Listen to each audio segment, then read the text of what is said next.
ایک مرتبہ میں نے غیبت کے اوپر کچھ بیان کیا تھا اور ایک کالم بھی لکھا تھا اخبار میں. تو ایک صاحب نے مجھے لکھا کہ جناب آپ نے تو ہماری ساری مجلسوں کا لطف ہی غارت کر دیا. ہماری جو مجلسوں میں مزہ آتا ہے وہ تو غیبت کر کے ہی آتا ہے. آپ کہتے ہیں غیبت نہ کرو, کسی دوسرے کا برائی کے ساتھ ذکر نہ کرو, تو وہ ہماری مجلس کا مزہ ہی جاتا رہا. اور مجلسوں کے اندر جو ایک لطف ہوا کرتا تھا, اگر آپ کے اس قول پہ عمل کیا جائے تو وہ لطف ہی چلا جائے گا. یہ کوئی پروفیسر صاحب تھے جنہوں نے مجھے خط لکھی. تو میں نے ان سے جواب میں لکھا کہ ٹھیک ہے جی, آپ لطف لے رہے ہیں دوسرے کی برائی بیان کر کے, اگر کوئی دوسرا آپ کی برائی بیان کر کے لطف لے, اس کے بارے میں کیا خیال ہوگا کہ دوسرا شخص جو ہے وہ آپ کی برائی بیان کر رہا ہے, لوگوں کے سامنے بے عزتی کر رہا ہے, تو پھر وہ ان کو اس میں مزہ آ رہا ہے. تو آپ خود تو دوسروں کی برائی بیان کرنے سے اس لیے کترا رہے ہیں, اس سے رکنے سے کہ ہمارا مزہ جاتا رہے گا. تو دوسرا کا مزہ لے رہا ہے تمہاری برائی بیان کرنے سے, تو کیا ہے بات ساری کیا ہے کہ ہم نے دو پیمانے بنا رکھے ہیں, اپنے لیے کچھ اور, دوسروں کے لیے کچھ اور.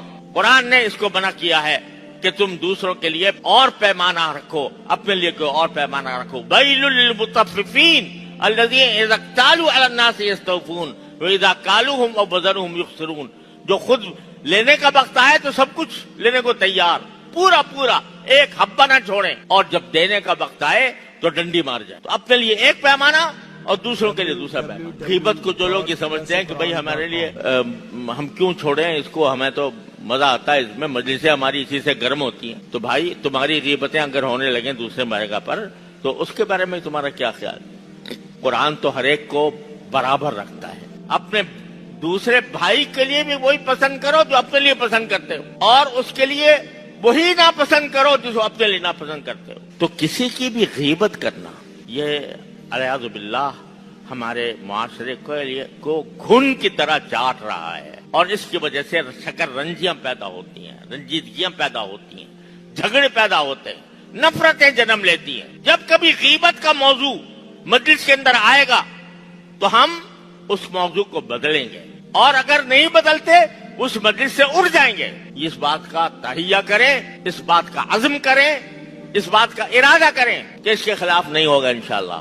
تو پھر جب یہ عزم بندہ کر لیتا ہے, پھر اللہ تعالیٰ سے مانگو, یا اللہ میں نے توبہ تو کر لی, عزم بھی کر لیا, ارادہ بھی کر لیا کہ آئندہ نہیں کروں گا, لیکن اس ارادے پر قائم رہنا یہ آپ کی توفیق کے بغیر ممکن نہیں ہے. اے اللہ اپنے فضل و کرم سے مجھے اس پر استقامت بھی عطا فرما, اس پر ثابت قدمی بھی عطا فرما, اور مجھے اس گھن کے کیڑے سے میری حفاظت فرما کہ میں زبان سے کسی کی غیبت کروں یا اپنے کانوں سے کسی کی غیبت سنوں. یہ توبہ کر کے اللہ تبارک و تعالیٰ کے حضور یہ دعا کرے. اللہ تبارک و تعالیٰ اپنے فضل و کرم سے, اپنے رحمت سے ہم سب کو اس کی توفیق عطا فرمائے, اور ہمارے معاشرے کی اس بدترین برائی کو اللہ تعالیٰ ختم فرما دے. سوشل میڈیا پر سب سے قدیم اور سب سے ریلائبل برانڈ درسقرآن.com